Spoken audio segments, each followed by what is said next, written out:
I design custom LEGO models, and today I'm going to build a Minecraft lush cave in LEGO form, and then try and connect it underneath this LEGO Minecraft creation I built earlier to form the ultimate Minecraft chunk out of LEGO. Will this result in both of the builds breaking? Will I even have enough axolotls? Will an Aether portal ever work? Lots and lots of questions, so let's just get started. Now if you live under a rock, a lush cave is basically if a jungle and a cave had a baby. It's a cave in the game that has a ton of vines, moss, water, greenery, and axolotls. And LEGO themselves have never actually made an official Minecraft lush cave set, so this is gonna get interesting. Now, in order for our cave to fit seamlessly underneath our last Minecraft build, we're gonna have to build it in the same dimensions, aka 16 by 32. I grabbed the correct base plate for it and got ready to start the build. Now, the main blocks that we're gonna have to build in LEGO for this are stone, because it's a cave, moss blocks, water, and clay, because lush caves are actually filled with clay blocks and are part of what makes them so unique. Also, the axolotls. They are very unique. For all of the blocks, we're gonna build them in my go-to scale of 1 Minecraft block equaling a 2x2 brick 5 plates high, aka a LEGO perfect square. Now to resemble the stone, we're gonna use dark gray instead of light gray like they use in the sets, because light gray is actually gonna be used for the clay blocks since it's the closest color to clay that's affordable. LEGO equals affordable? What? Okay, now for the moss blocks, we're just gonna use a perfect cube in regular green. But you know how I said all of these blocks are gonna be 5 plates tall? Well, scratch that. Because for the water blocks, they're just gonna be a brick and a tile on top, because in the game, water is actually slightly shorter than normal Minecraft blocks, and my amazing vision caught that instantly. Now that we have our initial block designs established, we're gonna need a lot more of these, so I went to an online LEGO store and ordered a ton of pieces to use for this. We're getting the mother load, but I still have enough pieces to start designing the cave, so let's get going. I started on the left side experimenting with our blocks, and I used this image as our main reference while designing this, and I noticed that lush caves also have dirt blocks, so I made sure to include some of those as well. A little building hack that I used was combining two 1 stud wide bricks to form a 2 stud wide one. It's basically LEGO on a budget, which still costs a lot.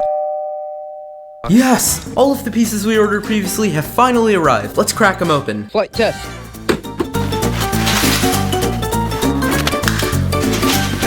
After opening up the package and drooling all over the new pieces, I got back to building the cave with new reinforcements and high hopes. The first thing I did was grab these trans blue bricks and finish up this little pond that I started. I also tiled it off for the most part, but included some exposed studs so that later we can add some more special things. Now one of these special things are the drip leaves. They're super common in lush caves and necessary for this build. To build them, I took some inspiration from this design by Cheesy Studios, where I grabbed one of these new bright green rod pieces and attached a leaf piece into the hole, but to make it a little more detailed, I added studs on the top and the bottom and added 2 of the drip leaves to the build, as well as a lily pad on the side. Okay, following that, I started to expand out the cave on the other side, where I added smaller water patches with much more elevation because Minecraft isn't flat. Never mind. I also made a realization that this is a cave and I need to add a bunch of ores, otherwise what's the point of even going to a cave? To kidnap some sea animals, to social distance, to make a secret hideout no one will know about? No, we need fully stacked diamonds, so we need to add some ores. I have to modify the light gray ore design that LEGO uses for their sets to a dark gray version, but that was a really easy fix and it looks so good. Okay, but to continue on building the cave, I came up with a 5-step plan. Step 1, continue to elevate the build. Step 2, add more water patches. Step 2.5, fill up the backside for more structural integrity. Step 3, repeat step 2 and add more ores. And step 4, build a sick looking waterfall.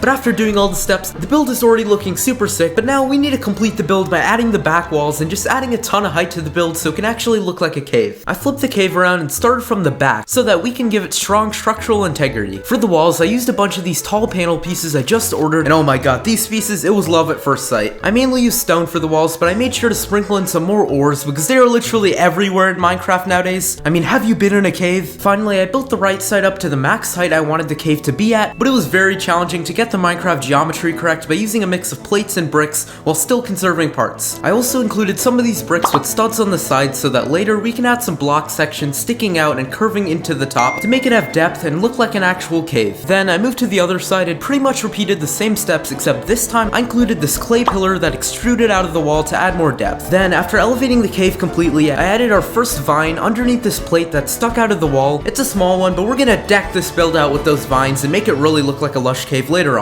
But moving back to the clay pillar, I made the executive decision to build a lava waterfall drooping down this pillar because Minecraft caves have lava even when it's a lush cave. Minecraft makes no sense, but it don't matter because after building the lava waterfall, it looked amazing and really completed the inside of this cave. Now to finish up the walls, I added in some more diamonds and built these large block formations that I attached to the walls using the studs I left exposed, and they really made this build feel like a cave that was enclosing on the top and just added a bunch of depth so it really looked like a Minecraft cave. Now before we add the ceiling and the vines vines drooping down, it's time we give this build life in the form of axolotls and some other aquatic mobs. I cracked open 2 copies of the only LEGO set that has axolotl mobs, built them up, I got myself a ton of new aquatic mobs, including 6 of these awesome LEGO axolotls that are way slimmer than they are in the game. But it's time to introduce them to their new home. And we're also gonna throw in one of these glow squids because I actually found one while exploring a lush cave for this video. I released them all into their new home and oh my god, they look great. To finish their habitat, I threw in some more drip leaves and I realized that I forgot to include azalea blocks. Azalea blocks are one of the staples of lush caves and I have to include them in this LEGO version. So I grabbed some of my newly acquired green plates and some studs in magenta, a very cool color, and I designed a pretty accurate recreation of an azalea block. I added 3 of them to the build, and I think the inside of the cave is finally done. So now we can build a ceiling with the vines and try and connect the other Minecraft build to the top of this. If they break, I'm literally gonna quit life. The building technique I'm gonna use for the ceiling is building the entire thing with bricks as a wall, and then placing it on its side. To do this, I needed to implement a way to build sideways, so I lined the back of the cave with snot bricks so that I can attach the entire ceiling section to those. Now to build the actual wall, I just stacked a bunch of bricks together, and I also included some snot bricks there so that I could use the exposed studs to add vines to the bottom, and I also included exposed studs facing the top so that they can act as holding points when we attach the other Minecraft build to this. Now we're done with the ceiling section, meaning it is time to design and build the actual vines. I grabbed a bunch of these tiny leaf pieces I own along with my case of LEGO studs. This is my ultimate flex right here, and I got designing on a bunch of these vines using this simple technique where I attach a green stud in between each leaf and keep repeating that process. And to represent the glow berries, I also included some yellow studs in the mix. Okay, but after a while, I built a bunch of vines in various lengths, and now it's time to attach them all into the ceiling. Okay, we got this.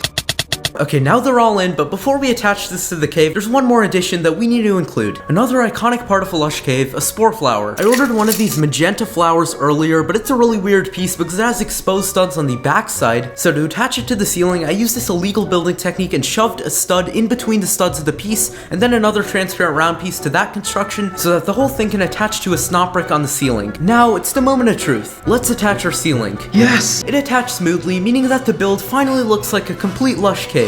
Except, the build still needs some characters. So I grabbed my bin of LEGO Minecraft figures, jeez, that's a lot, and picked out some figures to populate the cave. I added a skeleton, a baby sheep, a baby chicken, a baby slime, and our hero Bob fully dripped out in netherite armor mining in the cave. Okay, but finally our lush cave is complete, and it's the moment you've all been waiting for. We're gonna use the studs I left exposed on the top of the cave to connect the other Minecraft build on top of it and form the ultimate LEGO Minecraft chunk. I carefully grabbed the other LEGO Minecraft world, and let's just hope placing this on top doesn't break both of them. That was easy. It surprisingly fit in perfectly, and the cave was actually strong enough to hold it up. And yeah, we successfully built the ultimate LEGO Minecraft chunk featuring so many awesome details throughout the house on top and the awesome lush cave on the bottom. That's what I call a W for Bob. Thank you all so much for watching. Please subscribe. These videos take a while to make.